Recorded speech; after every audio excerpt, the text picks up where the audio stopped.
అధికారం చేపట్టిన తర్వాత పార్టీ అధికారం చేపట్టిన తర్వాత ఏదైతే 6 గ్యారెంటీలు ఉన్నారో 6 గ్యారెంటీలను ప్రజలకు అందే విధంగా అందించాలని చెప్పబోతా ఉన్నాం. మేము ప్రతిపక్షమైనప్పటికీ కూడా ప్రభుత్వానికి సహకరించడానికి సిద్ధంగానే ఉన్నాం. కానీ గోలక్ష్మి ఇల్లు మరి ఏదైతే గోలక్ష్మి ఉందో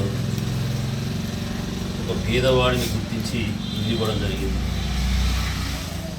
మన పరకాల్ నియోజకవర్గంలో 3000 ఇండ్లు ఇవ్వడం జరిగింది. 3000 ఇండ్లకు 3000 ఇండ్లు అందరూ ప్రారంభించి బెడ్స్ వేసుకోవడం జరిగింది. పిల్లర్స్ వేస్తాయి, కొన్ని స్లాబ్లు పడ్డాయి, కొన్ని ఇండ్లు కూడా కట్టుకోవడం జరుగుతుంది.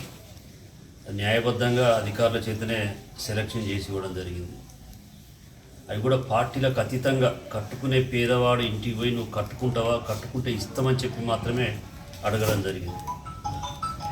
మరి ఆల్ ఆఫ్ సడన్గా గృహలక్ష్మిని రద్దు చేస్తున్నామని అంటే ఆ పేదవాడు ఎక్కడికి పోవాలి, ఆ పేదవాడి బ్రతికేది. ఇప్పటికే ఇల్లిప్పి పందిర్లు వేసుకున్నారు. చాలా మంది పాపం ఇల్లు లేక ఉన్న గుడిసెను, ఉన్న పెంకుటిల్లును, ఉన్న రేకుల షెడ్డును ఇప్పి ఇల్లు మొదలు పెట్టుకున్నారు. నేను ప్రభుత్వాన్ని ముఖ్యంగా ముఖ్యమంత్రి రేవంత్ రెడ్డి గారిని కోరుతా ఉన్నా, అదేవిధంగా స్థానికంగా ఉన్నటువంటి ఎమ్మెల్యే ప్రకాష్ రెడ్డి గారిని కోరుతా ఉన్నా, గ్రామాలలో మీరు ఎంక్వైరీ చేసి ప్రారంభించిన ఇళ్లను రద్దు చేయొద్దని కోరుతా ఉన్నాం. ఎందుకంటే పేదవాడు అప్పులు తెచ్చుకొని 1-2 లక్షల రూపాయలు అప్పులు తెచ్చుకొని మరి ఇల్లు ప్రారంభించుకున్నారు. కట్టిన ఏకైక నియోజకవర్గం పరకాల్ నియోజకవర్గం. ప్రొసీడింగ్లు అంతరించారు, ఎవడు మొదలు పెట్టలేదు. నేను మొదలు పెట్టితే ప్రొసీడింగ్ ఇచ్చినాం.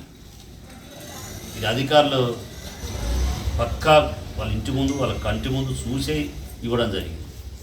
ఇలా ఆన్లైన్లో రాష్ట్రంలో ఆన్లైన్లో కనపడే నియోజకవర్గం ఓన్లీ పరకాల్ నియోజకవర్గం. ఆన్లైన్ అయిన ఇండ్లు ఓన్లీ పరకాల్. వాళ్ళు చాలా పరిశాన్ అయిపోయారు. హౌసింగ్ బోర్డు హైదరాబాద్లో ఒక పరకాల్ నియోజకవర్గంలో ఇల్లు కనపడతానే ఏందని చెప్పి ఎంక్వైరీ వచ్చింది. ఎంక్వైరీ వైపు అన్ని ఎంక్వైరీ చేసుకొని కూడా చూసుకోవడం జరిగింది. ప్రభుత్వమే అధికారికంగా కలెక్టర్ గారులే ప్రొసీడింగ్ ఇవ్వడం జరిగింది. దాన్ని రద్దు చేసే అధికారం మీకుంటే ఉండొచ్చు, నేను కాదను. కానీ మొదలుపెట్టిన ఇళ్లకు రద్దు చేయండి, మొదలుపెట్టి నడుస్తున్న ఇళ్లను రద్దు చేయొద్దని విన్నపం. ఒకవేళ మీరు కాదు కూడదని రద్దు చేస్తే మేము ఎంతకైనా పోవడానికి సిద్ధంగా ఉన్నాం. ఊరుకునే ప్రసక్తే లేదు. వాళ్ళ బిల్లులు ఇప్పించేంత వరకు కూడా నేను నిద్రపోయే ప్రసక్తే లేదు. ఏ విధంగా బిల్లు ఇప్పించాలి, ఏ విధంగా చేయాలో నాకు అన్నీ తెలుసు. మీరు అకాలంగా రద్దు చేసి మేము రద్దు చేసినాం, మీరు ఇందిరా మిల్లులో అప్లై చేసుకోమంటే ఇందిరా మిల్లులో అప్లై చేసుకుంటే మీరు 5 లక్షలు ఇచ్చిన ఇందుకు ఇస్తే చాలా సంతోషం. వీళ్ళకి 3 లక్షలే వీళ్ళకి ఇచ్చేది. మేము 5 లక్షలు ఇస్తా అంటే మేమేం అభ్యంతరం చెప్పేది లేదు. కానీ వీళ్ళు కూడా అప్లై చేసుకోవాలి.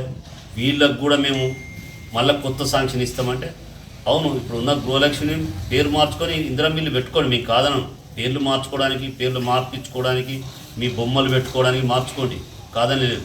పేదవాడిని కడుపు కొడితే మాత్రం ఊరుకునేది లేదు. పేదవాడు ఇప్పటికే బిల్లులు రాక 3 నెలల నుంచి వెయిట్ చేస్తూ ఉన్నారు. ఎలక్షన్ కోడ్ బిఫోరే మరి కట్టుకోవడం జరిగింది. ఒక నెల 15 కోడ్ అయిపోయింది. ఇప్పటికి ఎలక్షన్స్ అయిపోయి నెల అయింది. వాటి బిల్లులో ఊసెత్తుతలేరు, వాటిని మాట్లాడడం లేదు. నేను జిల్లా కలెక్టర్ గారిని కూడా కోరుతా ఉన్నా, మీరు ఏదైతే అప్పుడు అధికారికంగా మీరు ఆర్డర్ ఇచ్చి మరి ప్రొసీడింగ్ ఇచ్చి ముందుకు తీసుకెళ్ళో వారికి న్యాయం జరిగే విధంగా కలెక్టర్ గారు కూడా చేయాలని చెప్పి కోరుతా ఉన్నాం.